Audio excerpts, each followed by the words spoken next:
നമസ്കാരം. നമുക്കിന്നൊരു chicken cutlet ഉണ്ടാക്കി നോക്കാം. അതിനുവേണ്ടി ഞാനിവിടെ എടുത്തിരിക്കുന്നത് കുറച്ച് ചിക്കനാണ്. അത് മാരിനേറ്റ് ചെയ്യാൻ വേണ്ടി കുറച്ച് കുരുമുളക് പൊടിയും ഉപ്പും ചേർത്ത് നല്ലവണ്ണം ഇളക്കി ഒരു 20 മിനിറ്റ് നമുക്ക് മാറ്റി വയ്ക്കാം.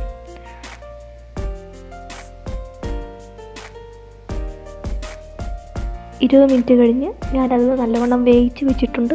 ഒരു മിക്സിയുടെ ജാറിലേക്ക് മാറ്റാം.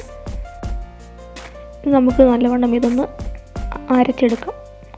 ഒത്തിരി അരയേണ്ട ആവശ്യമില്ല, ചെറുതായിട്ടൊന്ന് ക്രഷ് ചെയ്താൽ മതി. ഇനി നമുക്ക് അതിൻ്റെ മസാലയ്ക്ക് ആവശ്യമായ പൊട്ടറ്റോ വേവിച്ചെടുക്കാം. ഞാനിവിടെ 2 പൊട്ടറ്റോ വേവിച്ച് നല്ലവണ്ണം ഉടച്ച് വെച്ചിട്ടുണ്ട്. ഇത് നമുക്കൊരു ഫ്രൈങ് പാനിൽ വെച്ച് മസാലയാക്കി എടുക്കണം. അതിനുവേണ്ടി ഞാനൊരു പാൻ അടുപ്പത്ത് വെച്ചിട്ടുണ്ട്. അതിലേക്ക് 2 ടേബിൾ സ്പൂൺ എണ്ണ ഒഴിക്കുക. ഒരു സവാള ചെറുതായി കൊത്തി അരിഞ്ഞിട്ടുണ്ട്, അതിലേക്ക് ഇടുക. ഒന്ന് ഇളക്കി കൊടുക്കാം.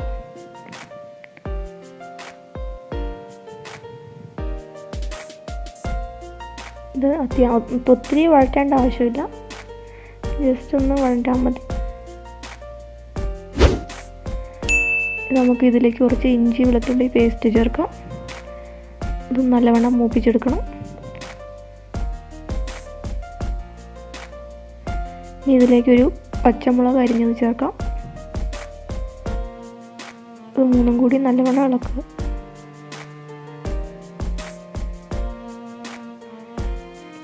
ഇനി ഇതിലേക്ക് കുറച്ച് കറിവേപ്പില അരിഞ്ഞതിടുക.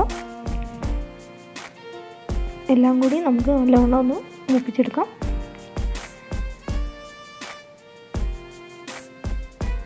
നമുക്കിതിലേക്ക് ആവശ്യമായ മസാലകൾ ചേർക്കാം.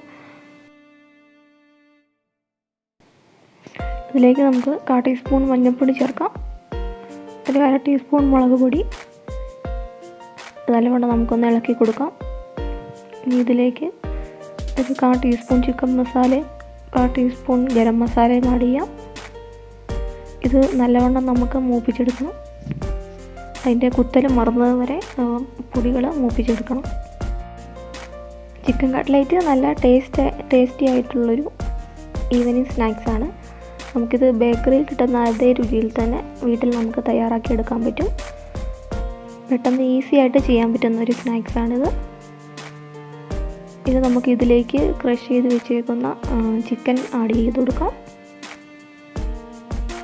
ഇത് നന്നായിട്ടൊന്ന് യോജിപ്പിച്ചെടുക്കണം.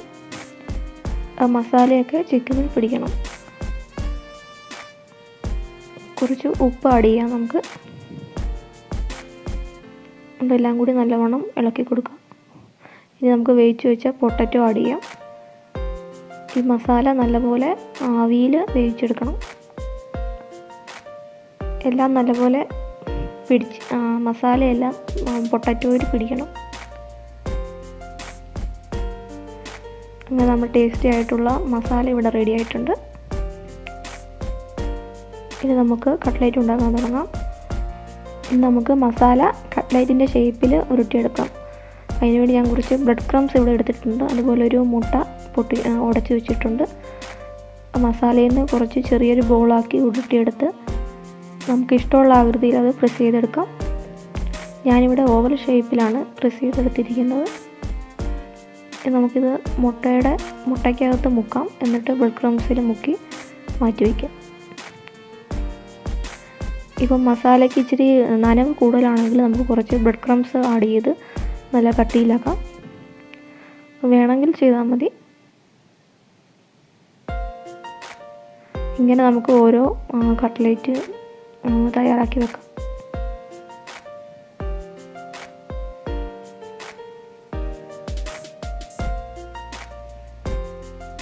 അങ്ങനെ നമ്മുടെ കട്ട്ലേറ്റ് എല്ലാം തയ്യാറാക്കി വെച്ചിട്ടുണ്ടെങ്കിൽ നമുക്കിത് ഫ്രൈ ചെയ്തെടുക്കണം. അതിനുവേണ്ടി ഒരു പാനിൽ കുറച്ച് ഓയിൽ ഒഴിച്ച് ചൂടാക്കി അതിലേക്ക് ഓരോന്നിട്ട് കൊടുക്കുക.